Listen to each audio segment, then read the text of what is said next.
നമസ്കാരം, ലൂസ് ടോക്കിലേക്ക് സ്വാഗതം. നമസ്കാരം. ഇന്നലെ എവിടായിരുന്നു? കഴിഞ്ഞോട്ട് കാണാനില്ല. ഇന്നലെ രാവിലെ തന്നെ പോയി. അതായത് എൻ്റെ ഒരു പ്രശ്നം, ഈ പല അത്യാവശ്യ കാര്യങ്ങൾ ഒഴിവാക്കാൻ പറ്റാത്തൊരു സാഹചര്യമുണ്ട്. ഞാൻ വന്ന് നോക്കുമ്പോൾ കണ്ടില്ല. അത് ഇന്നലെ എന്താ സംഭവിച്ചതെന്ന് വെച്ചാൽ, നമ്മുടെ സ്റ്റാൻലിയില്ലേ, നമ്മുടെ കോട്ടയത്ത് അപ്പൊ സ്റ്റാൻലിയുടെ പിതാവ് ഔദുച്ചേട്ടൻ 97 വയസ്സ്. ഔദുച്ചേട്ടൻ്റെ ജീവിതം തന്നെ ഒരു രസമാണ്. അദ്ദേഹത്തിന് 10-35 വർഷം മുമ്പ് ഹാർട്ട് അറ്റാക്ക് വന്ന അദ്ദേഹം പറഞ്ഞില്ല, ബൈപ്പാസ് പോയിട്ട് ആൻജിയോ പോലും ചെയ്യാൻ പറ്റത്തില്ലെന്ന് പറഞ്ഞു. 3 പ്രാവശ്യം വന്നു. പക്ഷെ 97 വയസ്സിൽ അദ്ദേഹം ജീവിച്ചു. വൈകുന്നേരം എല്ലാ ദിവസവും 2 അടിച്ചിട്ട് പുള്ളി കിടക്കുന്നു.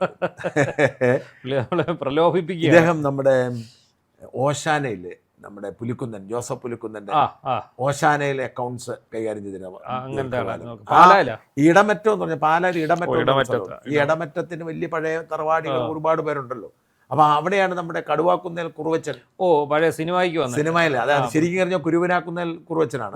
കടുവാക്കുന്നേൽ കുറുവച്ചൻ ആയതാണ് ആ കടുവ എന്നൊരു സിനിമ. അപ്പൊ ഞാൻ ഇദ്ദേഹത്തെ കാണാൻ പോയി. ഇന്നലെ വന്നപ്പോ കണ്ടേക്കാന്ന് ഓർത്തു. ഞാൻ ഒന്ന് വിളിച്ചു. അപ്പൊ എന്നോട് അവിടുന്ന് സ്റ്റാൻലിയൊക്കെ സൂക്ഷിക്കണം. സ്റ്റാൻലിയുടെ അനിയൻ വിൻസെന്റ് ഉണ്ട്, ഒരു പത്രക്കാരനാണ്, മംഗളത്തിലൊക്കെ ഉണ്ടായിരുന്നു നേരത്തെ. വിൻസെന്റ് നെല്ലിക്കുന്ന് ഇപ്പൊ ഒരു ഓൺലൈൻ പൊട്ടുന്നു. സത്യമുണ്ട്. അപ്പൊ അയാള് എന്നോട് പറഞ്ഞു, പണ്ട് ഈ മന്ത്രിയായിരുന്നപ്പം നമ്മുടെ അൽഫോൺസ് കണ്ണന്താനം പുള്ളി വീട്ടിൽ കയറി ചെന്നു പറയാതെ. ചെന്നപ്പം പുള്ളി, നീ എൻ്റെ വീട്ടിൽ കയറാൻ നിനക്ക് എന്താണ് യോഗ്യത ഇറക്കി വിട്ടെന്നാണ് പറയുന്നത്.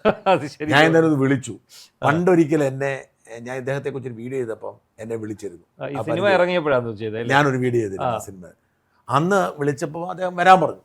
ഞാൻ ചെന്നപ്പോൾ അയ്യോ എന്നാ ഒരു വീടൊക്കെയാണെന്ന് പറയും. അതായത് ഇടമറ്റത്ത് നമ്മളൊരു കൊണ്ട് ഒരു മല കയറി അങ്ങോട്ട് ചെല്ലും. ഒരു റോഡിൽ തന്നെ ഒരു ചെറിയൊരു ആ വീടിന്റെ ഗേറ്റ് തുറന്നു കഴിയുമ്പോൾ ആ വീടിന്റെ ഈ 8 നില എന്തോ നമ്മുടെ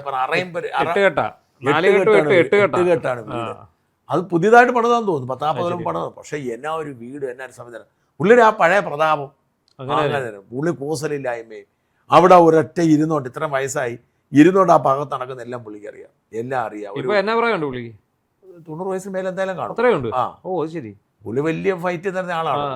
അപ്പൊ പുള്ളി അവിടെ ഇരുന്നോണ്ട് ഒരു പട്ടി അതിലെ കയറി വന്നിട്ട് വെടിവെക്കേണ്ടതാണ് ആ പോട്ടെന്ന് പറഞ്ഞു. ഒരു പട്ടി പുള്ളി വെടിയുടെ ആളാണ് പുള്ളി. ഭയങ്കര രസമാണ്. ഞങ്ങൾ കുറേ നേരം വർത്താനം പറഞ്ഞ് അവിടെ ഇരുന്നിട്ട് അങ്ങനെയാണ് തിരിച്ചു പോരുന്നത്. അതാണ് ഇന്നലെ സംഭവിച്ചത്. അതുപോലെ തന്നെ ഇന്നിപ്പോ രാവിലെ ബെറ്റി ഇല്ലേ, നമ്മുടെ എഴുത്തുകാരി അധ്യാപികയായിരിക്കുന്ന ബെറ്റിമോൾ തോമസ്, ബെറ്റിമോൾ മാത്യു, ബെറ്റിമോൾ ഗിരീഷ് നിങ്ങളുടെ ബന്ധുവാണല്ലേ? എന്റെ വൈഫിന്റെ ബന്ധുവാണ്. ഈ ഗിരീഷും ബെറ്റിമോളുടെയും മകളുടെ കല്യാണമായിരുന്നു ഈ നേമത്ത് അൽസാജിൽ വെച്ച്.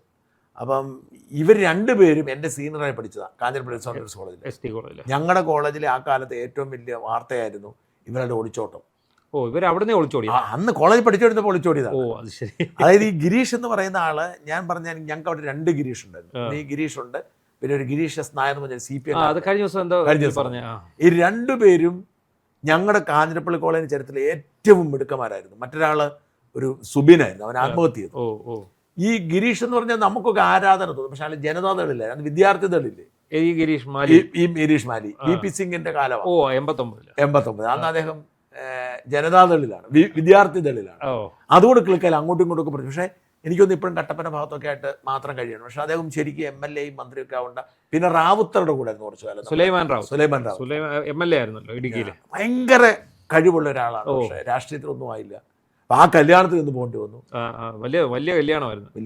ഇവര് രമേശ് ചെന്നിത്തലയൊക്കെ ഇവരുടെ അടുത്ത ആൾക്കാർ. രമേശ് ചെന്നിത്തല വളരെ ഈ കഴിഞ്ഞ തെരഞ്ഞെടുപ്പ് സമയത്ത് 2021 തെരഞ്ഞെടുപ്പ് സമയത്ത് ചാനലിൽ ഈ പരസ്യം ഉണ്ടായിരുന്നല്ലോ, UDFന്റെ പരസ്യത്തിന്റെ മോഡലായിട്ട് വന്നിരുന്നാണ്. ജോലിക്ക് തടസ്സമല്ല, എയ്ഡഡ് അല്ലേ, NSSന്റെ ആയതുകൊണ്ട് എയ്ഡഡിന് യാതൊരു തടസ്സമില്ല. അപ്പൊ ഇങ്ങനെ ഓരോ തിരക്കുകളിലേക്ക് വരുന്നതുകൊണ്ടാണ് പലപ്പോഴും പല പരിപാടി. ഞങ്ങൾ രണ്ടുപേരും കൂടെ സ്ഥിരമായിട്ട് നിങ്ങളുടെ ബ്രാൻഡ് ആളുകൾക്ക് ഇഷ്ടമായി. അതായിട്ടുണ്ട്, നമ്മുടെ കോമ്പിനേഷനും കുഴപ്പമില്ലാതെ പോകുന്നുണ്ട്. നമുക്ക് ഒരുപാട് വിഷയങ്ങളുണ്ട്. ആദ്യം നമുക്ക് അയർലൻഡിൽ സംഭവിച്ചു, നോർത്ത് അയർലൻഡിൽ സംഭവിച്ചു അല്ലേ? അത് ഒരു സുഡാനി കുടിയേറ്റക്കാരൻ അവിടുത്തെ തദ്ദേശീയരായ ഒരാളെ കഴുത്ത് അറക്കാൻ ശ്രമിച്ചു, കണ്ണുകുത്തി. പക്ഷെ ഇയാള് PR കാത്തിരുന്ന ആളാണ് ഈ സുഡാനി. അതായത് ഈ അസൈലം അപേക്ഷ അനുവദിച്ചു. അതായത് ഈ ഒരാൾക്ക് നമ്മൾ കള്ളവണ്ടി കയറിയാൽ, നമ്മൾ അവിടെ കള്ളവണ്ടി കയറിയാൽ നമ്മൾ ഏത് നാട്ടിൽ നിന്നാണ് വന്നിരിക്കുന്നത്, അവിടെ നമ്മളെ കൊല്ലും എന്നൊക്കെ പറഞ്ഞ പണ്ട് CPMകാർ പലരും ഇവിടുന്ന് CPMകാർ കൊല്ലുമെന്ന് പറഞ്ഞ് കണ്ണൂരിൽ നിന്ന് പോകുമായിരുന്നു. അതെ. അപ്പോൾ പണ്ടൊരിക്കലും പലർക്കും കൊടുക്കുമായിരുന്നു. അസൈലം. ഒരിക്കലും ഒരു ഇമിഗ്രേഷൻ ജഡ്ജ് ഇന്ത്യയെ കുറിച്ച് അറിയായിരുന്നു. അത് നിങ്ങൾ കണ്ണൂർ മാത്രമല്ല, കേരളത്തിൽ മാത്രമല്ല CPM പോലും, നിങ്ങൾക്ക് ബോംബെ പോയാൽ മതിയല്ലോ എന്ന് പറഞ്ഞു, അവിടെ കൊല്ലത്തിലോ എന്ന് പറഞ്ഞു. അപ്പൊ ഇങ്ങനെ പല അവരഭ്യാസമാണ് പറഞ്ഞത്. ഈ അടുത്ത കാലത്തൊരു മലയാളി പെൺകുട്ടി അസൈലം അപേക്ഷിച്ചൊരു വാർത്ത ഞാൻ കണ്ടു. ആ പെൺകുട്ടിക്ക് അസൈലം കിട്ടില്ല. അവളെ അപ്പോഴത്തേക്കും പത്രങ്ങളിലും വാർത്തയിൽ അവൾ പറഞ്ഞ അറേഞ്ച്ഡ് മാരേജ് രക്ഷപ്പെടാൻ വേണ്ടി എത്തിയത്. വാസത്തിലെ പെൺകൊച്ചോടെ സ്റ്റുഡന്റ് വിസയിൽ അവിടെ പോയതാണ്. കഴിഞ്ഞ ദിവസം സ്റ്റുഡന്റ് വിസയിൽ അവിടെ പോയി, വിസ എക്സ്റ്റെൻഡ് ചെയ്യാൻ പറ്റിയില്ല. അപ്പൊ അവൾ അസൈലത്തിന് കൊടുത്തപ്പം അവള് പറഞ്ഞു അറേഞ്ച്ഡ് മാരേജ് രക്ഷപ്പെടാൻ വേണ്ടി ഞാൻ വന്നു. എവിടെ കിട്ടിയോ ഈ അറേഞ്ച് മാരേജ്? അവിടെ ഒക്കെ വലിയ കുഴപ്പമാണ്. ശരി അവിടെ ഈ പാർട്ണർഷിപ്പ് ആണല്ലോ ഉദ്ദേശിക്കുന്നത്, അല്ലാതെ തന്നെ സ്നേഹത്തിൽ കണ്ടിട്ടാണ് ലിവിംഗ്. അപ്പൊ ഇങ്ങനെ കള്ള ബോട്ട് കയറി വരുന്ന ഒരുപാട് പേര് അവിടെ ഉണ്ട്. അവർക്ക് അവിടെ മനുഷ്യാവകാശം അനുസരിച്ച് അവർക്ക് ഇത് കൊടുക്കണം, എന്താണ് ഈ 5 സ്റ്റാർ ഫെസിലിറ്റി കൊടുക്കണം, പഠിപ്പിക്കണം, പണം കൊടുക്കണം. അങ്ങനെ ഈ പരിഗണിച്ച അസൈലം കിട്ടി വരുത്താനാണ് കയറി കുത്തിയത്. ഇത് ഇത്തരത്തിലുള്ള പലതും. കഴിഞ്ഞ ദിവസം സൗത്താംപ്ടൺ എന്ന് പറഞ്ഞ സ്ഥലം, ഈ സതാംപ്ടൺ എന്ന സ്ഥലത്ത് ഒരു സിഖുകാരൻ അയാളുടെ കൃപാണം ഉപയോഗിച്ച് ഒരു 18 ഒരു ഹെൻറി നോവാക്ക് എന്ന് പറയുന്നത്. നോക്കൂ, ഇതൊക്കെയാണ് നമ്മുടെ അവിടെ നടക്കുന്നത്. അപ്പം മൊത്തത്തിൽ അവിടെ ഒരു അസ്വസ്ഥത ഈ കുടിയേറ്റക്കാരോടുണ്ട്. കൂടാതെ അവർക്ക് 3-4 പ്രശ്നം ഉണ്ടാകുന്നുണ്ട്. ഒന്ന്, ഇവരെല്ലാം കൂടി ഇടിച്ചു കയറി വന്നാൽ തൊഴിലില്ല, അവരുടെ തൊഴിൽ പോകുന്നുണ്ട്, വീടിന്റെ വില കൂടുന്നു, വാടകയ്ക്ക് വീട് കിട്ടാനില്ല, ഇവരെ കൊണ്ട് അവർ മടുത്തു. സ്കൂളിൽ സീറ്റില്ല. പണ്ടെന്ന് പറഞ്ഞാൽ നമ്മൾ സ്കൂളിൽ കൗൺസിൽ അപേക്ഷ കൊടുക്കുന്നത്, അപ്പം നിർബന്ധമായി നമുക്ക് അഡ്മിഷൻ തരണം നമ്മുടെ വീടിന്റെ അടുത്തനുസരിച്ച്. ഇപ്പൊ സ്കൂൾ അഡ്മിഷൻ ഇല്ല, എല്ലായിടത്തും സീറ്റ് തികയും. ഇത്ര ആള് വന്ന് കയറും. ഈ കഴിഞ്ഞ കോവിഡിന് ശേഷം ഒരു 25 ലക്ഷം 30 ലക്ഷം പേര് അവിടെ എത്തി. മലയാളികൾ തന്നെയുണ്ട് ഒരു 50,000 പേരുണ്ട്. അപ്പോൾ ഇവരുടെ PR ഒക്കെ ആയിട്ട് വലിയ പ്രശ്നം. അതിൻ്റെ ഒരു പശ്ചാത്തലത്തിൽ ഈ കൊത്തോടുണ്ടായതോടുകൂടി ഇന്നലെ അവിടെ കലാപം. ഈ കലാപം നടക്കുന്നത് ശരിക്കും പറഞ്ഞാൽ UK എന്ന് പറയുന്നത്, ഇംഗ്ലണ്ട് എന്ന് പറയുന്നത് 4 പ്രവിശ്യകളാണ്. ഇംഗ്ലണ്ട് എന്ന് പറയുന്ന പ്രവിശ്യയും സ്കോട്ട്ലൻഡും നോർത്തേൺ അയർലൻഡും വെയിൽസും. അയർലൻഡ് എന്ന് പറഞ്ഞ ഒരു രാജ്യമുണ്ട്, അല്ലാതൊരു രാജ്യം, റിപ്പബ്ലിക് ഓഫ് അയർലൻഡ് എന്ന് പറഞ്ഞ രാജ്യമുണ്ട്. ഈ റിപ്പബ്ലിക് ഓഫ് അയർലൻഡിൻ്റെ ഒരു ഭാഗം ഇംഗ്ലീഷുകാർ അങ്ങോട്ട് ഈ ആംഗ്ലിക്കൻസിനെ കയറ്റിവിട്ട് അവിടെ ഭൂരിപക്ഷം ഉണ്ടാക്കി വീതിച്ചെടുത്തതാണ് ഈ നോർത്തേൺ അയർലൻഡ്. യഥാർത്ഥത്തിൽ അത് ഇംഗ്ലണ്ടിൽ നിന്ന് മാറിയ സ്കോട്ട്ലൻഡ് കഴിഞ്ഞ് കടൽ കഴിഞ്ഞ് അയർലൻഡ് ഒരൊറ്റ ദ്വീപായിരുന്നു. ആ ദ്വീപിന്റെ പകുതി ഇവർ മുറിച്ചെടുത്തു. അതാണ് നോർത്തേൺ. അപ്പൊ അത് UKയുടെ ഭാഗമാണ്. അപ്പൊ അവിടെ എക്കാലത്തും സംഘർഷമുണ്ട്. കാരണം അവിടുത്തെ തദ്ദേശീയ എന്ന കത്തോലിക്കരാണ്, അയർലൻഡ് കത്തോലിക്കരാണ്. പക്ഷെ ഇവർ ഇംഗ്ലീഷ് മറ്റേ ചർച്ച് ഓഫ് ഇംഗ്ലണ്ട് ആംഗ്ലിക്കൻസ്.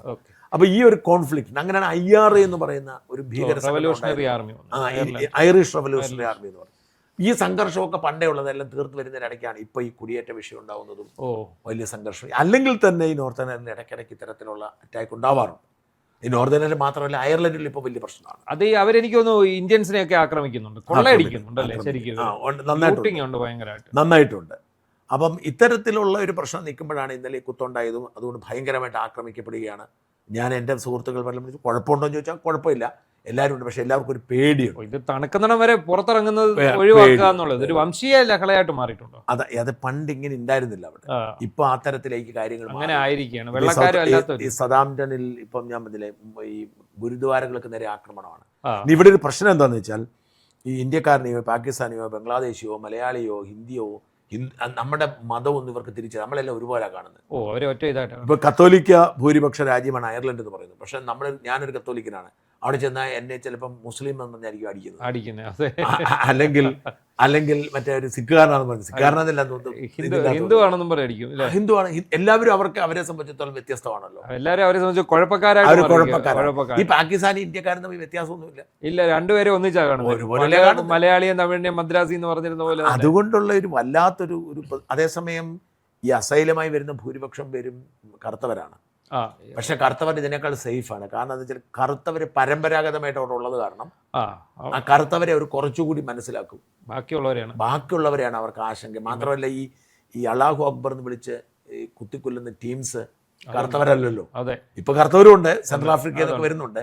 അപ്പൊ ഇത്യാദി കാരണങ്ങളാൽ വലിയൊരു പ്രതിസന്ധി അവിടെ രൂപപ്പെട്ടു വരികയാണ്. മലയാളികൾക്ക് വലിയ ഒരു തിരിച്ചടിയെ മാറുകയാണ്. അതിനിടയ്ക്കാണ് ഈ വിഷയങ്ങൾ ഉണ്ടായിരിക്കുന്നത്. ഭയങ്കര ഇന്നലെ ഒത്തിരി സ്ഥലങ്ങൾ കത്തിച്ചെന്നൊക്കെ പറഞ്ഞു. പള്ളിയൊക്കെ കത്തിച്ചു. കാറുകളെ പോലീസ് വാഹനം, ഇതൊന്നും അവിടെ ഉള്ളതല്ല.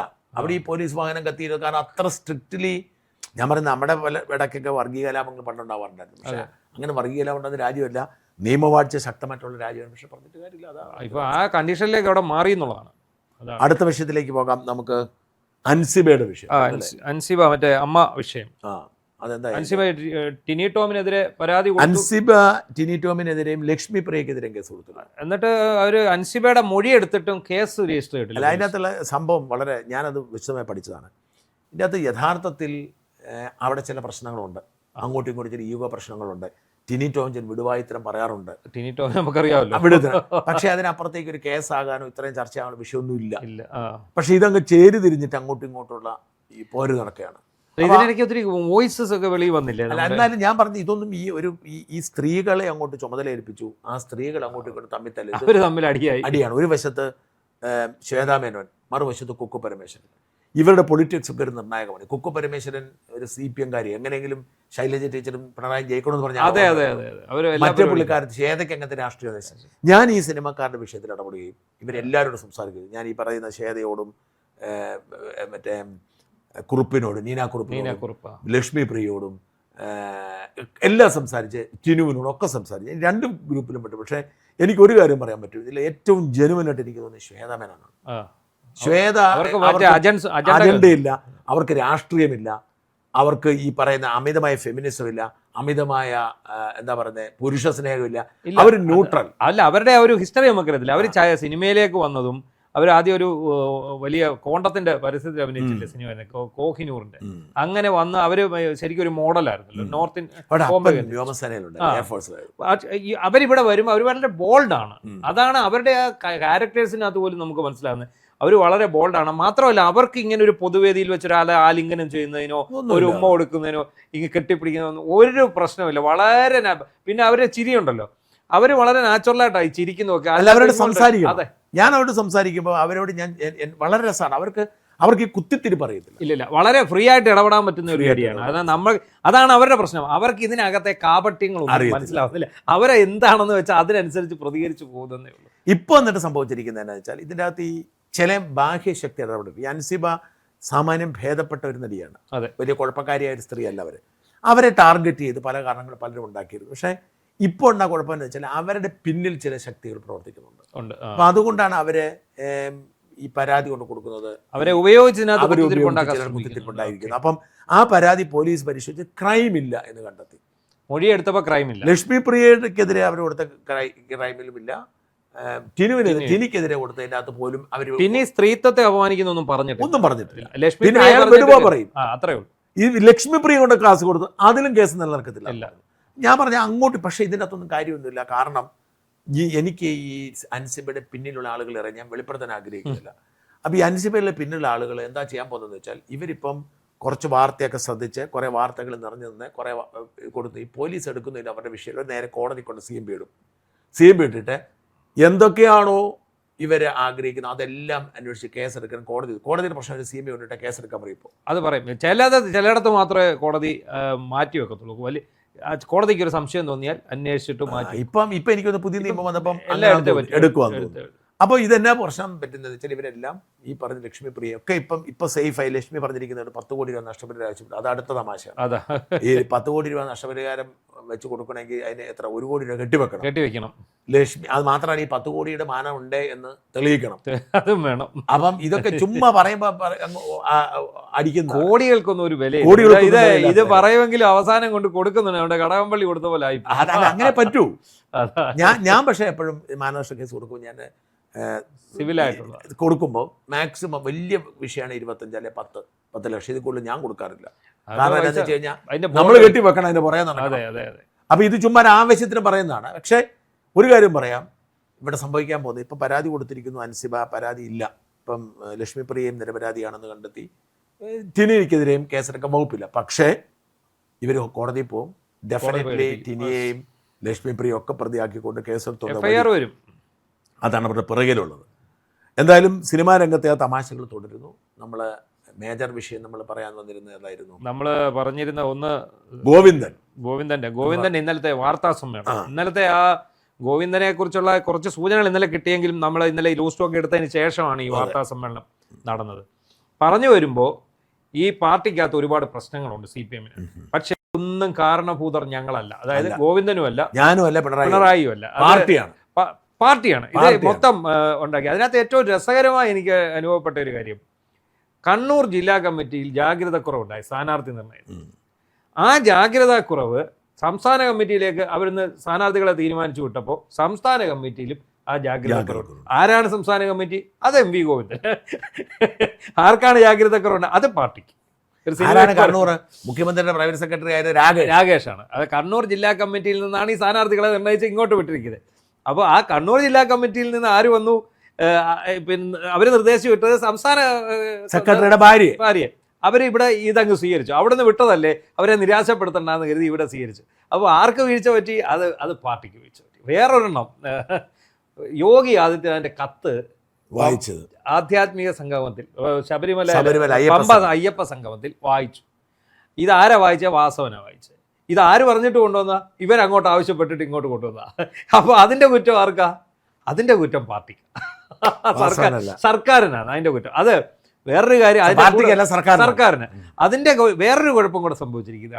അവിടെ ഈ ആഗോള അയ്യപ്പ സംഗമം സർക്കാർ ചെലവിൽ അല്ല സംഘടിപ്പിച്ചത് എന്നുള്ളത് നമുക്ക് പുറത്തു പറയാൻ സാധിച്ചില്ല. എന്നുവെച്ചാൽ ദേവസ്വം ബോർഡിന്റെ ഇതിലാണ് സംഘടിപ്പിച്ചത്.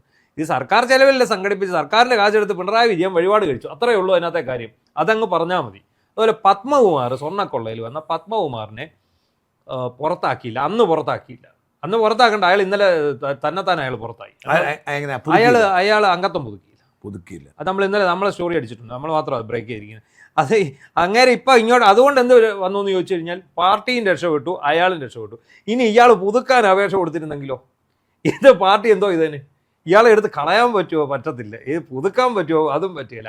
ആ ധർമ്മസങ്കടം ഒഴിവാക്കാൻ വേണ്ടി ജില്ലാ കമ്മിറ്റി അംഗമാണ്. അതുകൊണ്ട് അദ്ദേഹം അത് അപേക്ഷ കൊടുത്തതേ ഇല്ല. ചുരുക്കി പറഞ്ഞാൽ വെള്ളാപ്പള്ളി നടേശൻ്റെ കാര്യം പറയുന്നുണ്ട്. വെള്ളാപ്പള്ളി നടേശൻ വന്നിട്ട് ഈ വർഗീയത പ്രസംഗിച്ചു. ഇതിലൊക്കെ ഏറ്റവും രസകരമായ കാര്യം 30 സീറ്റ് UDF BJP ധാരണയായിരുന്നു പോലും.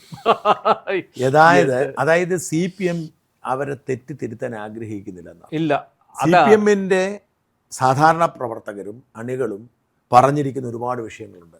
ആ വിഷയങ്ങൾ അവരെ അംഗീകരിക്കുന്നു. പക്ഷേ ആ വിഷയങ്ങളുടെ ഉത്തരവാദിത്വം നേതൃത്വത്തിനല്ല, പാർട്ടിക്കാണ്. മാത്രമല്ല ഈ സാധനമായിട്ടാണ് ഇനി നേരെ വീണ്ടും കീഴ്ഘടകങ്ങളിലേക്ക് പോകാൻ പോകുന്നത്. അവിടെ നമ്മാർ ഇത്രയും നാളും തന്തയ്ക്ക് വിളിച്ചിട്ടില്ല. ഇനി ഉറപ്പായിട്ടുള്ള ഒരു തന്തയ്ക്ക് വിളിച്ച് പറഞ്ഞു വിടും.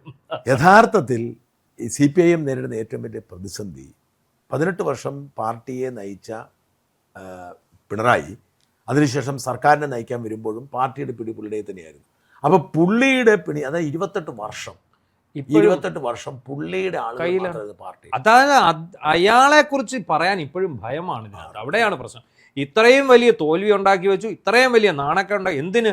ഈ പാർട്ടിയെ തന്നെ ഇല്ലാതാക്കി. സത്യത്തിലെ പാർട്ടി ഇല്ലാതായി. ഈ പാർട്ടിയെ തന്നെ ഇല്ലാതാക്കിയിട്ടും പിണറായി വിജയന്റെ കയ്യിലാണ് പാർട്ടി. ഈ ചിന്താ ജെറോമിനെയും ആര്യ രാജേന്ദ്രനെയും പോലെയുള്ള സൃഷ്ടികൾ എങ്ങനെയാണ് പാർട്ടിയുടെ ഇത്രയും ഉയർന്ന തലങ്ങളിലേക്ക് എത്തിയതും എന്ന് പോലും അവർ ചർച്ച ചെയ്യുന്നില്ല. ഇല്ല, അവരെ എങ്ങനെ ഇവര് ഓരോ സ്ഥലത്തും ഓരോരുത്തർ തോൽവിക്ക് കാരണമായിട്ടുണ്ട്. ഇപ്പൊ തിരുവനന്തപുരത്ത് ശിവൻകുട്ടിയുടെ തോൽവിക്ക് ഏറ്റവും പ്രധാന കാരണം ആര്യ രാജേന്ദ്രയുടെ വണ്ടിയൊക്കെ. അവിടെ പത്തനംതിട്ട ജില്ലയിലെ ആര്യ രാജേന്ദ്രന്റെ ഭർത്താവ് അവിടെ പോയി. പത്തനംതിട്ട ജില്ലയിലെ മുഴുവൻ സീറ്റും തോറ്റേനെ. ഭാഗ്യത്തിന് ജനീഷ് കുമാർ ജയിച്ചു. അത് വീണ ജോർജിന്റെ കുഴപ്പം. P. രാജീവ് കാരണമാണ് അവിടുത്തെ മുഴുവൻ. അതായത് എത്ര മന്ത്രിമാർ എവിടെയൊക്കെ ഉണ്ടായിരുന്നോ ആ ജയിച്ച മന്ത്രിമാരൊഴിച്ച് ബാക്കിയുള്ള മന്ത്രിമാർ റോഷി ഇടുക്കി ഇല്ലാതാക്കി കളഞ്ഞു.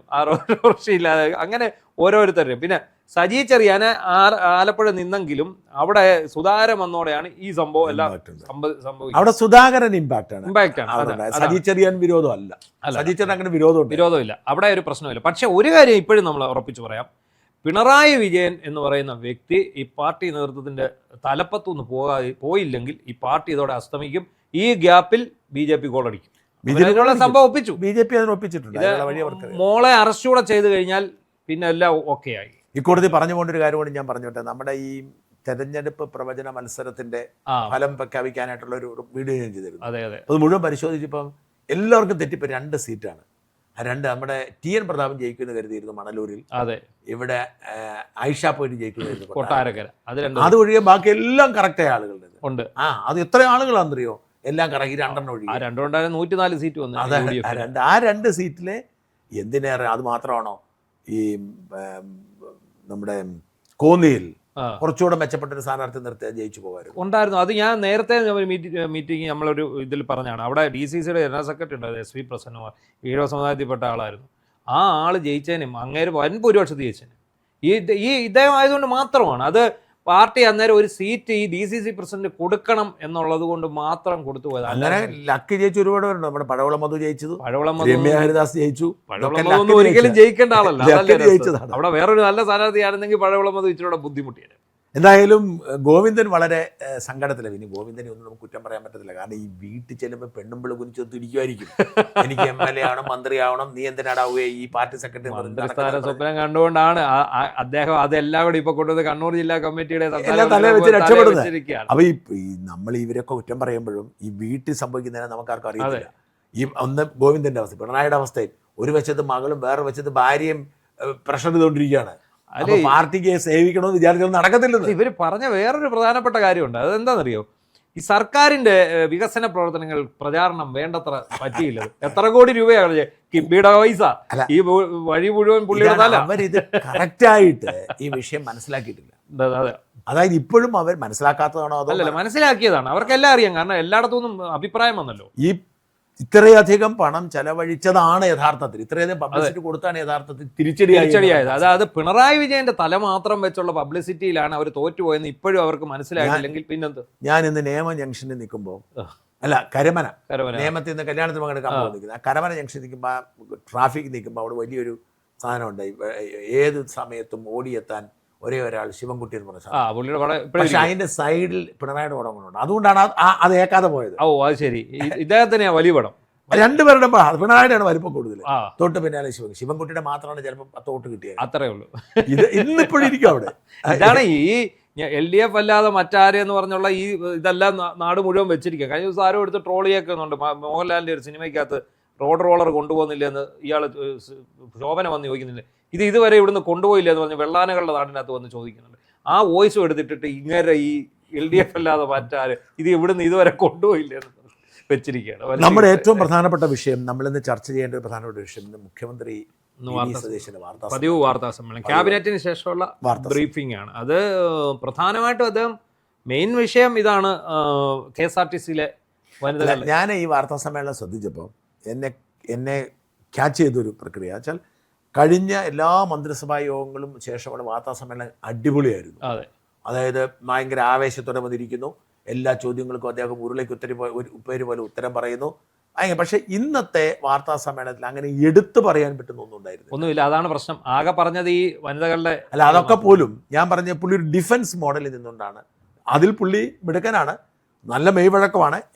എങ്ങനെ ഇട്ടാലും 4 കാലം നിൽക്കും. അത് ശരിയാണ്, എങ്ങനെ കാലം നിൽക്കും. അപ്പം ഞാൻ ഒന്ന് KSRTCയുടെ ചോദിക്കുകയാണ്. വാസ്തവത്തിൽ KSRTC അദ്ദേഹം എങ്ങനെയൊക്കെയാണ് ഒഴിഞ്ഞു മാറിപ്പോകുന്നത്. KSRTCക്ക് സൗജന്യ ഇത് കൊടുക്കാമെന്ന് പറഞ്ഞു. ഈ സൗജന്യം കൊടുക്കാമെന്ന് പറഞ്ഞു അവർ പ്രഖ്യാപിച്ചു. പക്ഷെ ഓർഡിനറി ബസ് മാത്രമാണ്. അത്രേ ഉള്ളൂ. ഓർഡിനറി ബസ്സിൽ വരുമ്പോൾ നമുക്കിപ്പോൾ അറിയാം. നമുക്ക് ഉദാഹരണം നമ്മുടെ തിരുവനന്തപുരം സിറ്റി എടുത്തോളൂ. സിറ്റി ഫാസ്റ്റ് ആണ് ഇവിടെ ഏറ്റവും കൂടുതൽ. ഈ സിറ്റി ഫാസ്റ്റിലെ ഒരു കുഴപ്പം എന്താണെന്ന് ചോദിച്ചാൽ അത് ഓർഡിനറി അല്ല.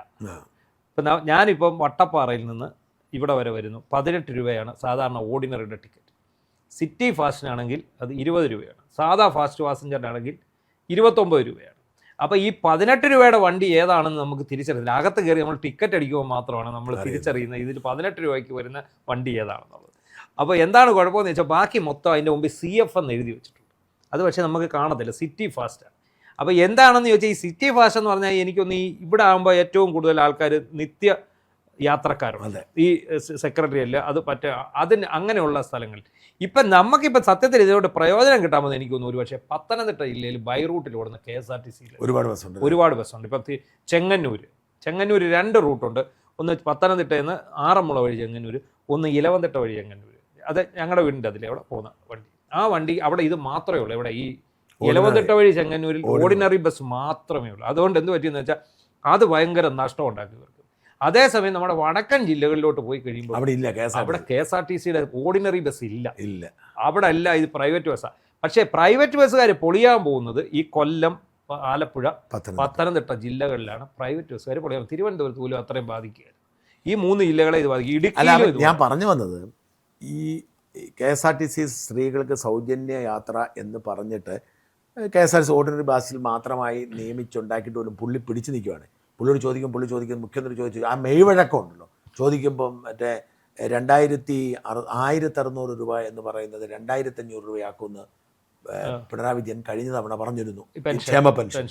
എന്നിട്ട് തെരഞ്ഞെടുപ്പിന് 6 മാസം മുമ്പാണ് 400 രൂപ കൂട്ടി 2000 ആക്കി. നിങ്ങളെന്നെ ചോദിക്കാത്ത, നിങ്ങളാരും ചോദിക്കുന്നത് ഞാൻ കണ്ടില്ലല്ലോ. പുള്ളി നേരെ അങ്ങോട്ട് വിടുക, സ്ഥലം പുള്ളി തിരിച്ചു വിടുന്നു. ഇത് വഞ്ചനയല്ലേ എന്നാണ് ഒരു ചോദ്യം. ഉടനെ സൗജന്യ യാത്ര അനുവദിച്ചാണോ വഞ്ചന? ഞാൻ പറഞ്ഞത് ഈ സാമർഥ്യം എന്ന് പറഞ്ഞത്, ആ മെയ് വഴക്കം എന്ന് പറഞ്ഞത്, അത് വേറൊരു കാര്യം കൊണ്ട് ഇതിനകത്ത് ഇത് 100 ദിവസത്തേക്കേ പ്രഖ്യാപിച്ചിട്ടുള്ളൂ. ഈ 100 ദിവസം വരെ പഠിച്ചു കഴിഞ്ഞ് ഒന്നുകിൽ ഇത് വ്യാപിപ്പിക്കും, അല്ലെങ്കിൽ ഇത് നിർത്തും. ഇതിൽ നിന്ന് അവർക്ക് എങ്ങനെയെങ്കിലും തല ഉരിയേ പറ്റും. ഇതിൻ്റെ അകത്തുള്ള ഒരു പ്രശ്നം, നമ്മൾ ഇതിനു മുമ്പ് പറഞ്ഞിരുന്ന മാതിരി KSRTC ഇത് ഇല്ലാതാക്കത്തില്ല, ആ തെറ്റായ കൺസെപ്റ്റ്. അതെ, കാരണം KSRTC ഒരു കോർപ്പറേഷനാണ്, ഒരു കമ്പനിയാണ്. ആ കമ്പനി ഒരു സർവീസ് സൗജന്യമായി കൊടുത്താൽ ആരാണോ സൗജന്യമായി കൊടുക്കുന്നത് അവരുടെ ബാധ്യതയാണ് പണം കൊടുക്കുക. അല്ലാതെ പൈസ കൊടുത്തേ പറ്റൂ. ഇപ്പം നമ്മൾ വരട്ടെ, അക്രഡിറ്റഡ് ജേർണലിസ്റ്റ്, ഞാൻ അക്രഡിറ്റഡ് ജേർണലിസ്റ്റ്, എനിക്ക് ബസ് പാസ് ഉണ്ടായിരുന്നു KSRTC. എനിക്ക് ഏത് ബസ്സിലും കയറാം, അത് സൂപ്പർ ഫാസ്റ്റിൽ കയറാം, സൂപ്പർ ഡീലക്സിൽ കയറാം, ഇവരുടെ ഏറ്റവും കൂടിയ ആഡംബര വണ്ടിയിൽ വരെ എനിക്ക് ഈ പാസ് കാണിച്ചാൽ മതി. പക്ഷേ എൻ്റെ ഈ പാസ് എൻ്റർ ചെയ്തിട്ട് ഇതിൻ്റെ കണക്ക് കൊണ്ട് PRD കൊടുത്തിട്ട് എല്ലാ വർഷം അവസാനം അവിടുന്ന് ഈ ഇത്രയും പേര് യാത്ര ചെയ്തതിൻ്റെ പൈസ ഇവർ മേടിച്ചെടുക്കുന്ന. അപ്പം നമ്മൾ ഈ പാസുമായിട്ട് കയറുമ്പോൾ ചില കണ്ടക്ടർമാർക്ക് ഇവനൊക്കെ നാണമില്ലടാ ഓസിന് യാത്ര ചെയ്യാൻ. വെറുതെ അല്ല, ഞങ്ങൾ പറയും, ചിലരിങ്ങനെ സംശയം പ്രയോഗിക്കുക, വെറുതെ അല്ല, നിങ്ങളുടെ ആരുടെ ഓശാരമല്ല, KSRTCയുടെ ഓശാരമല്ല, സർക്കാർ ഞങ്ങൾക്ക് കാശ് കൊടുക്കുന്നുണ്ട്, അതാണ്, അത് മേടിച്ച് പോക്കറ്റിട്ടുകൊണ്ട് മിണ്ടായിരുന്നാൽ മതി എന്ന് പലരോടും നമുക്ക് പറയേണ്ടതായിട്ട് വന്നിട്ടുണ്ട്. ഇവർക്കൊക്കെ വലിയൊരു പുച്ഛം പോലെയാണ്. എന്ന് പറഞ്ഞ പോലെ ഈ സ്ത്രീകളെ ഇപ്പോൾ അടിക്കുമ്പോൾ ഇപ്പോൾ ഓൾറെഡി അവർ ടിക്കറ്റിംഗ് മെഷീനിൽ ജെൻഡർ ടിക്കറ്റ് ആക്കി കഴിഞ്ഞു. ഇത് മെയിൽ അടിക്കുമ്പോൾ, ഫീമെയിൽ അടിക്കുന്ന ഉടനെ ആ ടിക്കറ്റിൻ്റെ ആ എമൗണ്ട് അതേ വരും, പക്ഷേ അത് ഇഷ്യൂ ചെയ്തില്ലെന്നേ ഉള്ളൂ. എമൗണ്ട് വന്നു കഴിയുമ്പോൾ അവസാനം ഈ ഇവരുടെ ഇത് മൊത്തം കൂടെ കണക്കെടുക്കുന്ന സമയത്ത് എത്ര രൂപ ഒരു വണ്ടിയിൽ എത്ര ഓടിയെന്ന് വെച്ചാൽ അതിന്റെ കണക്ക് സഹിതം സർക്കാരിലോട്ട് കൊടുക്കും. അപ്പം സർക്കാർ അത് കൊടുക്കണം. സർക്കാർ കൊടുത്തേ ചുരുക്കി പറഞ്ഞാൽ KSRTC മെച്ചപ്പെടും. ഇത് കമ്പനി, ഇതിന്റെ ലാഭം KSRTCക്കാണ്. നഷ്ടം വരാൻ പോകുന്നത് സർക്കാരിന്. സർക്കാർ പിന്നെ ഒരുപാട് നഷ്ടം വരുന്നതല്ലേ. പിണറായി വിജയന്റെ തല വെച്ചതിന് എത്ര കോടി രൂപ പോയി. അത് വെച്ച് നോക്കുമ്പോൾ ഇതൊരു ദാനധർമ്മ പ്രവൃത്തിയായിട്ട് കണ്ടാൽ പോരെ. പക്ഷേ ഇത് എത്രമാത്രം വിജയിക്കുക അങ്ങനെ പോകുന്ന കണ്ടറിയണം. പക്ഷേ ഏതാണ്ടൊരു എനിക്ക് തോന്നുന്നത് ഒരു ഇപ്പോഴത്തെ അവസ്ഥയിൽ പോലും 70-80 കോടി, ഓർഡിനറി ബസ്സിനാണെങ്കിൽ പോലും ഒരു മാസം 70-80 കോടി രൂപ വരും, അത്രയും വരും. പക്ഷേ എന്ന് വെച്ചാൽ ഏകദേശം 1000 കോടി രൂപ അഡീഷണൽ കണ്ടെത്തണം. പക്ഷെ വേറെ കാര്യമുണ്ട്, 1200 കോടിയോളം രൂപ ഇപ്പൊ പോലും KSRTC ഓടിക്കാൻ വേണ്ടി സർക്കാർ അങ്ങോട്ട് കൊടുത്തോണ്ടിരിക്കുന്നുണ്ട്. ചിലപ്പോൾ അതിൽ കുറവായിരിക്കും അല്ലേ? അതെ, അതിൽ വരവ് വെച്ചാൽ മതി. അതെ, അതിൽ കുറയും. അങ്ങനെയാണ് മാനേജ് ചെയ്യാൻ പറ്റും. പക്ഷെ ഇതിനെക്കൊണ്ട് അനുഭവിക്കാൻ പോകുന്നത് ഏറ്റവും വലിയ പ്രശ്നം വരാൻ പോകുന്നത്, അതായത് ഞാൻ ഈ പറഞ്ഞ പോലെ പ്രൈവറ്റ് ബസ്സുകാർക്ക് അത് പക്ഷെ അന്യായമല്ലേ? കാരണം സർക്കാരിന്റെ ഒരു സഹായം ഇല്ലാതെ നമ്മുടെ കയ്യിലിരിക്കുന്ന കാശ് മുടക്കി ഒരു വണ്ടി മേടിക്കുന്നു. ആ വണ്ടി ചിലപ്പോൾ ഈ മിക്ക ബസ് ഉടമകളും അവർ തന്നെയാണ് ഡ്രൈവറോ കണ്ടക്ടറായിട്ട് പോകുന്നത്, അല്ലെ ചെക്കറായിട്ടെങ്കിലും. ഈ 3 പേർക്ക് ജോലിയും കൊടുക്കുന്നു. ഓരോ 3 മാസം കൂടുമ്പം ഈ പറയുന്ന സാധാരണ ബസ് പോലും 30,000 രൂപ ടാക്സ് അടയ്ക്കണം ഓരോ 3 മാസം. പിന്നെ പെട്രോളിന്റെ സെസ് അത് ഇതെന്ന് പറഞ്ഞ് എന്തായാലും അടയ്ക്കുന്നു. ഇത് ഈ പറയുന്ന ആ തൊഴിലിനെ തന്നെ ഇല്ലാതാക്കുന്ന അവസ്ഥയാണ്. അല്ല, അവർക്കൂടെ ഫ്രീ കൊടുക്കണം.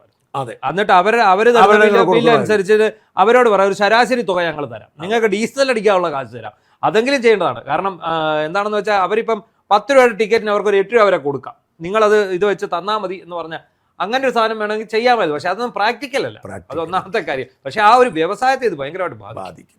എന്തായാലും ഞാൻ പറഞ്ഞു വരുന്നത്, ഈ VD സതീശന്റെ മെയ്വഴക്കം നിസ്സാരമല്ല. പല കാര്യങ്ങളും അദാനിയെ കാണാൻ പോയ കാര്യം അദ്ദേഹം ചോദിക്കുന്നു. അദാനിയെ കാണാൻ പോയപ്പോൾ അപ്പൊ അദ്ദേഹത്തിന് വേറൊരു നിലപാടെടുക്കാൻ പറ്റും. രാഹുൽ ഗാന്ധി വേറൊരു നിലപാടാണ് എടുത്തിരിക്കുന്നത്. അപ്പൊ ഈ അദാനിയെ കുറിച്ചുള്ള ചോദ്യത്തിന് അദ്ദേഹം ഒഴിഞ്ഞു മാറുക ചെയ്തു കേട്ടോ. അതെ, ഞാനും അദാനി തമ്മിൽ എന്ത് ബന്ധം, എന്തെങ്കിലും പറയട്ടെ എന്നൊക്കെ പറഞ്ഞ് അദ്ദേഹം തടി തപ്പി, അദ്ദേഹം മറ്റേ ഞാൻ കാണാൻ പോയ ആൾ ആര്യാടിന്റെ ബന്ധുവാണെന്നൊക്കെ പറഞ്ഞെങ്കിലും ഈ ചോദ്യത്തിൽ ആളുകൾ ഉറച്ചു നിന്നിരുന്നെങ്കിൽ പുള്ളി ഉത്തരം പറയാൻ ബുദ്ധിമുട്ടിച്ചേനെ. അത് അവിടെയാണ് നമ്മുടെ ഇടയിലെ മാധ്യമ പ്രവർത്തകരുടെ ഒരു പ്രശ്നം. അവർ ചോദിച്ചു അടുത്തേക്ക് പോകാം. എന്നാൽ കൊനസ്റ്റ് ചോദ്യമൊക്കെ ആണെങ്കിൽ ഇവർ ചോദിക്കും, വിവാദത്തിനാണ്.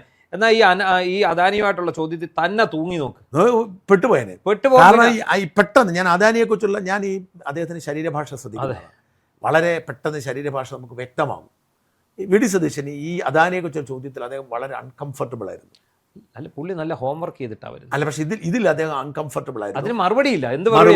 അതിനെ നമ്മളെ എന്തെങ്കിലും പറയട്ടെ അല്ല, കൺവിൻസ് ചെയ്യാൻ പറ്റുന്ന മറുപടി ഇല്ലെന്നേ. അതിനകത്ത് എന്ത് പറയാൻ പറ്റും? നിങ്ങൾ ഇതേ കയറി പോയില്ല, അവിടെ ചെന്നില്ല. ഇനി അഥവാ അദാനിയെ കണ്ടെന്ന് പുള്ളിക്ക് പറയാൻ പറ്റുമോ? പറഞ്ഞ ഈ രാഹുൽ ഗാന്ധിയുടെ നിലപാടിന് എതിരാകും. അല്ല, പക്ഷെ പുള്ളി ഭയങ്കര ഒട്ടും കംഫർട്ട് അല്ലാത്ത തരത്തിലാണ് പുള്ളിക്ക് അസ്വസ്ഥനാക്കി ആ ചോദ്യം. അസ്വസ്ഥനാക്കി.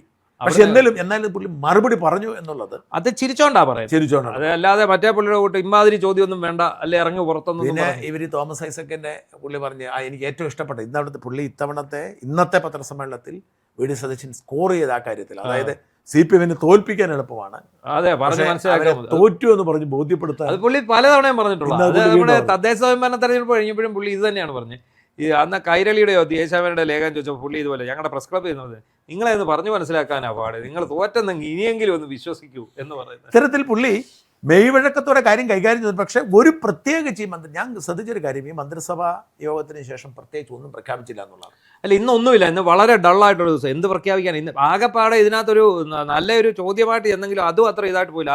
ആലപ്പുഴയിലെ രക്ഷാപ്രവർത്തനം സംബന്ധിച്ച് ഉള്ള ചോദ്യം, അതിനും വ്യക്തമായ ഉത്തരം. അതിന് പുള്ളി പറഞ്ഞത് വിധി ഞാനൊന്ന് പരിശോധിക്കട്ടെ എന്നാണ് പറഞ്ഞത്. കാരണം അതിനകത്തും ഒന്നും പറയാനുള്ള ഒരു ഇത് കാണിച്ചു. പക്ഷെ അത് സർക്കാർ വലിയൊരു തിരിച്ചടിയാണ് ആ സംഭവം. സർക്കാർ വലിയ തിരിച്ചടിയാണ്. ഏതർത്ഥത്തിലാണെന്നറിയോ? സർക്കാരിന് അറിയാമല്ലോ കോടതി ആരാന്നറിയാമല്ലോ. അതെ. അപ്പൊ സർക്കാർ ആ ജാഗ്രത കാണിക്കണമായിരുന്നു, ഈ ആവേശം കാണിക്കരുതായിരുന്നു. ഇല്ല, അത് അതിന്റെ പടിപടിയായിട്ട് അത് ചെയ്തു. ഇപ്പൊ ഉടനെ ഇത് അന്വേഷിച്ച് ഈ ജഡ്ജിയുടെ മുമ്പിലോട്ട് കൊണ്ട് കൊടുക്കേണ്ട കാര്യമില്ലായിരുന്നു. അതായിരുന്നു അതിനകത്ത് ഒരു ഉത്തരവാദിത്തമില്ലായ്മ. മാത്രം പ്രോസിക്യൂഷൻ ആ പ്രോസിക്യൂഷനെ അങ്ങനെ നിർത്തി. അതെ. പക്ഷെ എന്തായാലും ജാമ്യം കിട്ടുന്നവരെ എല്ലാവർക്കും ഉറപ്പായിരുന്നു. പക്ഷെ അതിന്റെ നമുക്ക് ഇത്രയൊക്കെ ഡൈജസ്റ്റ് ചെയ്യുന്നില്ല ആ സംഭവം. ഈ ആ കോടതിയുടെ നിരീക്ഷണങ്ങളൊന്നും നമുക്ക് അങ്ങനെയുണ്ടോ? എന്തിനാ കുനിഞ്ഞു കൊടുത്ത് അങ്ങനെ ചോദിച്ചതാണോ? അത് നമ്മൾ ഈ ചാനലിൽ കേട്ടിട്ടുള്ള കാര്യമുള്ളൂ. ഇത് അവര് അങ്ങനെ ചോദിക്കുവോ? എന്തിനാണ് അടി കൊണ്ടത് കുനിഞ്ഞു? അത് ഏറ്റവും സങ്കടമാണ്. അത് അങ്ങനെ ആണ്. പക്ഷെ കോടതി അതിനിടയ്ക്ക് പറഞ്ഞ 1-2 കാര്യം നമ്മൾ അംഗീകരിക്കാൻ പറ്റത്തില്ല. ഈ 2 മണിക്കൂറിനിടയിൽ എങ്ങനെയാണ് ഈ വധശ്രമം ഇതിനകത്ത് വന്നതെന്നൊക്കെ ചോദിക്കുന്നു. എത്ര പെട്ടെന്ന് അത് മറ്റുള്ളവരിട്ടില്ല, ഇവരിട്ടു. അല്ല, അവരാദ്യം കൊടുത്തപ്പോ ഈ കോടതിയിൽ ആദ്യം ഇവർ മുൻകൂർ ജാമ്യാപേക്ഷ കൊടുത്തപ്പം ജാമ്യമില്ലാ വകുപ്പുകളായിരുന്നു.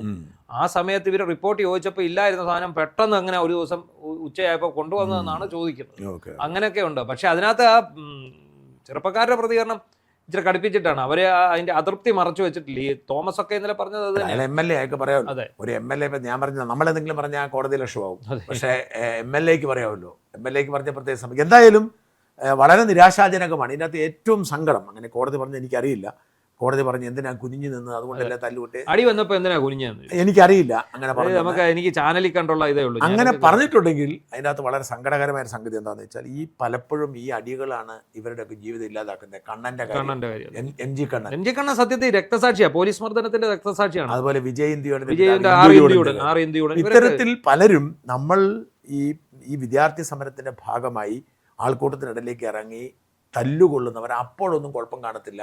പക്ഷെ പിന്നീട് അവരുടെ ആരോഗ്യത്തെ ബാധിക്കുകയും അവർക്ക് മരിക്കുകയും ചെയ്യുന്ന സാഹചര്യം. ഒരാളുടെ തലയിൽ ഒരു വലിയ വടി കൊണ്ട് അടിച്ചാൽ തീർച്ചയായും അപ്പോഴൊന്നും സംഭവിച്ചില്ല, പിന്നീട് അയാളുടെ മരണത്തിന് കാരണമാകാം. അത് വളരെ ഇതാണ്. അത് നമുക്ക് തന്നെ അറിയാം. ഇതുകൊണ്ടൊരാണ് ഈ പറഞ്ഞ പോലെ ഒരാൾക്ക് കിട്ടും. ഇങ്ങനെ ചോദിക്കുന്ന ആളുടെ തലയ്ക്ക് ഇങ്ങനെ കിട്ടുമ്പോൾ ഒരാൾ നമുക്കിപ്പോൾ നമ്മളെ ഒരാൾ അടിക്കാനും ആക്കണമെങ്കിൽ നമ്മളൊരു റിഫ്ലക്സ് ആക്ഷൻ അല്ലേ വരുന്നത്. പെട്ടെന്ന് ഒരാളൊരു വടിയും കൊണ്ട് നമ്മളെ അടിച്ച് നമ്മളിങ്ങനെ കൈകൊണ്ട് തടയല്ലേ ചെയ്യുന്നത്. ഇയാളെ അടിക്കാൻ വന്നപ്പോൾ ഇയാൾ കുനിഞ്ഞുകൊണ്ട് തടഞ്ഞു, തലക്കടി കിട്ടി. എന്തായാലും അതുകൊണ്ടൊന്നും ആഹ്ലാദിക്കേണ്ട കാര്യമൊന്നുമില്ല. കാരണം അത് വളരെ ഗൗരവമേറിയ വിഷയമാണ്. അതിൻ്റെ വീഡിയോ ദൃശ്യങ്ങളൊക്കെ എല്ലാവരും കണ്ടെന്നാണ്. പോലീസുകാർക്ക് സുഖത്തോടെ സമാധാനത്തോടെ ശമ്പളവും പെൻഷനും വാങ്ങി ജീവിക്കാൻ കഴിയുമെന്ന് പ്രതീക്ഷിക്കേണ്ട കാര്യമില്ല. അങ്ങനെ ഒരു സാഹചര്യം ഉണ്ടെങ്കിൽ നമ്മുടെ പോലീസ് സംവിധാനങ്ങളൊക്കെ വളരെ പരാജയമാണെന്ന് പറയുന്നത് വരും. എന്തായാലും വളരെ സംഭവബഹുലമായൊരു ദിവസമാണ് കടന്നുപോയത്. വീണ്ടും നാളെ നമുക്ക് അടുത്ത വിഷയത്തിലേക്ക് വരും വരേക്കും നന്ദി, നമസ്കാരം.